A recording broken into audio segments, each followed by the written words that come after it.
All right, folks, so we're on to the literature review at this point. If you haven't completed the annotated bibliography or if you have revisions you need to get done, you may want to go ahead and do that, but don't fall behind on the literature review.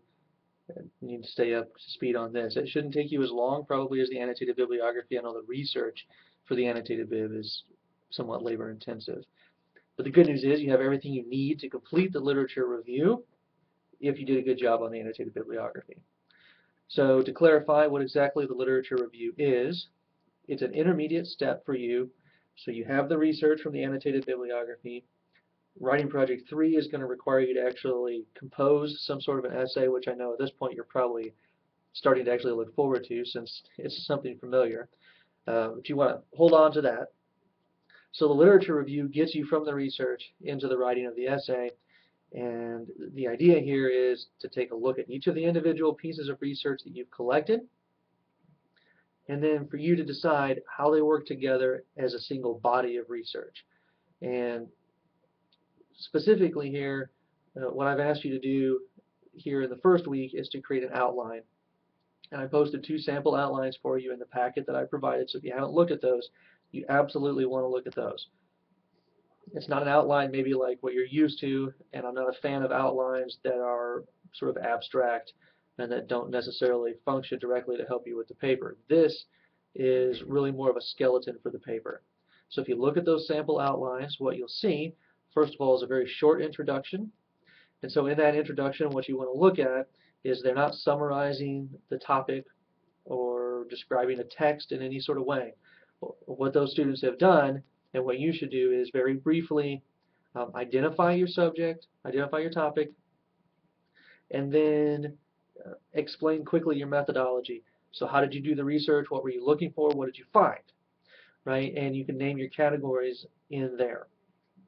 And then, tell us that this is what the literature review is for, is to look at these particular areas and how they relate to your topic. The structure of the outline then is entirely up to you. You might do categories or headings and then do subcategories with subheadings. That's how both of the outlines that I presented to you have been set up. But you don't necessarily need those larger categories with subheadings. It really depends on how you want to set it up. What's important, first of all, is you realize you're working with your secondary sources only. Your primary sources you have to leave on the back burner until that third writing project, so just let those sit there for now. You're dealing only with those secondary sources, those academic pieces of prose that you found in the library databases. Now you found an annotated 6. That's the minimum for doing the literature review. My hope is, and my expectation is, that you probably found more than 6 and you've got them sitting in your EBSCO folder. Right? You did create an EBSCO folder, right? So you have them sitting in the EBSCO folder just waiting to be used. You didn't do annotations for them, but they're there. Ideally, the literature review, you'll work with somewhere between 8 and 12 sources. 12 would be the absolute max. Don't go more than that. 8, 9, 10, that's a good number. And the idea here is you don't want any of your sources widowed. That is, you don't want them sitting by themselves. So you want at least 2 sources in each category. Okay, and so if you look at those sample outlines again, you'll see that you have a heading, and then there'll be a subcategory. And off the top of my head, I can't remember exactly. It's like humanities will be one of the headings, and then subcategories, they might have philosophy, they might have economics, religion, something along those lines. And then under each of those, they have at least 2 bibliographic entries for the sources off their annotated bibliography. And that's all the outline is. It's you identifying what are the categories, how do I group these things together. You want at least 2 together. You don't want more than 3 or 4 together because each of those then becomes a paragraph in the literature review itself. So if you look at those outlines and you see a group for, say, religion, and then there's 2 entries below religion, those 2 entries would be in a paragraph together. They would come in the order that they show up on the outline. So you want to put everything on the outline in the order you want to talk about it.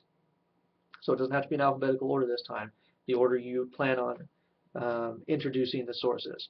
So again, the way you organize the outline is entirely up to you, but what there should be on your outline is that short introduction that just talks about your methodology and identifies your categories.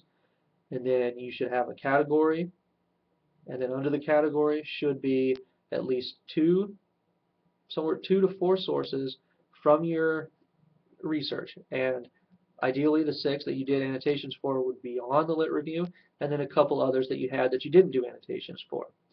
Make sure you don't include a source in more than one category. So I know sometimes your sources feel like maybe this is a philosophy and a religion paper or something like that. You just have to decide which one is it primarily, how do I want to classify this, and you put it where you want it. Once you've done that, you have everything lined up, you have, ideally 3 or 4 categories with 2 to 3, maybe 4 sources in a category. So it's going to give you, again, absolute most 12 sources. That would be the max. Then you have a short conclusion. If you look at those conclusions, there's not much to them. It's just a reminder of here's how this idea is coming together. Here's how these texts work together to support this topic. So once you have that outline, and you're going to post that for your discussion board and look at everybody's this week. Moving forward from there, what you'll want is one good quote from each of your sources. And I know you have more probably than one quote in each source that you think you might like to use in your essay. That's fine. But for the lit review, choose one good quote that exemplifies the organization that you've chosen. So, if you've said that this particular piece of scholarship is a religion paper, then you need a quote that's going to allow you to talk about how it's a religion paper related to your topic. Okay. So if you look at the sample of the literature review that I posted, I know it's long, but it's incredibly good. And so if you look at that, what you'll find is from your outline, each of those sections. And so again, if you have a section on religion and there's 2 bibliographic entries directly under that, then that would become a paragraph, and what you would need is a topic sentence that just identifies these 2 articles as being from a religious perspective or related to religion somehow, and you link that to your topic.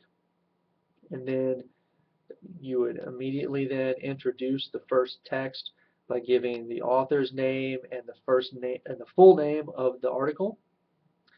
Okay, and then you would follow that with the quote that you've chosen, and you have to signal it, so according to, in the author's name or something like that, and then the full quote with the in-text citation, and then you would have 2 or 3 sentences of analysis, and make sure you're staying objective, and make sure that what you're talking about directly links that quote to the category that you're within and to your topic.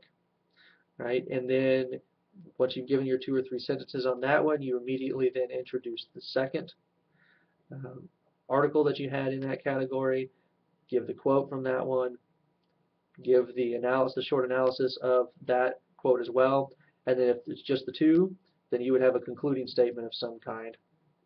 If there's a third, you would do a third and then a concluding statement. So the paragraphs can get kind of long. You'll notice in the sample I put up, one paragraph that she wrote has 4 sources, and the paragraph is about 2.5 pages. I know that's kind of freaky, and if it was a regular essay and I saw it, I would think it's probably too long. But the literature review is just structured a little bit differently, so if you get a long paragraph like that, don't worry about it. Okay, so that's how the setup would be. So what I'm encouraging you to do is you do the outline, short introduction, set your categories, you have the actual bibliographic entry under the category in the orders that you want them, nothing else on that outline, no quotes or commentary or anything like that. Once your outline is set and you've had other people look at it and it's good, find the quote you want from each of those sources and put that into the outline. That way, when you go to write the actual lit review, you can go to that section. You can write a topic sentence, a nice topic sentence. You can introduce the quote from that source. You can name the source and the author and introduce the quote and give your couple sentences of analysis right there into the outline. And you can take that bibliographic entry, cut it, go right down to the bottom and paste it into your works cited that's already formatted and everything, right, from the annotated bibliography. And then what you're doing is essentially building little mini essays. Each paragraph of your lit review is sort of self-contained based on how you've organized your sources. And if you think about it that way, it'll make it much less intimidating of a project. It'll come together very easily for you, right? And the structure that you set in your outline, you don't have to worry so much about exactly what you call those headings and whether or not there's headings and subheadings, because all of that structure disappears, and what you wind up with is just a nice introductory paragraph. And look, because the introductory paragraph for the lit review itself is different than the introduction for the outline, slightly, not a lot, but slightly. And so you have your introduction, then you would have one, two, three, at least three probably, maybe four paragraphs based on the sections from your outline. There'd be long paragraphs, but each of those in there would be identified very clearly, those sources, a quote from each source, a little bit of analysis, everything nice and tight, and then a concluding paragraph. And in that concluding paragraph, maybe you identify the area that you'd like to explore in your own essay. And that's how you would go about doing the literature review. So it's important that you stay on track. It's important that you remember you're using only your secondary sources. So if you had trouble with secondary sources on your annotated bibliography, you need to get that stuff squared away pretty quickly so you can get this lit review going. After the lit review, then you'll have a chance to write your own essay. Make sure you stay objective in the lit review. Now's not the time to introduce your own opinions and ideas, but I promise that time is coming. So just hold on to them, okay? So take a look at this. Make sure you read the stuff in the packet. Make sure you read the assignment guidelines. Make sure you're posting everything in the discussion boards on time so that you can get some feedback from people. And of course, if you have questions about anything, make sure you email me, and I'll get back to you as soon as I can. Usually pretty quickly, but that's the best thing to do. Don't wait until it's too late. Make sure you get stuff submitted on time so you're at least getting the points for it and keeping up. Right, spring break is coming, but we got to get the lit review done first.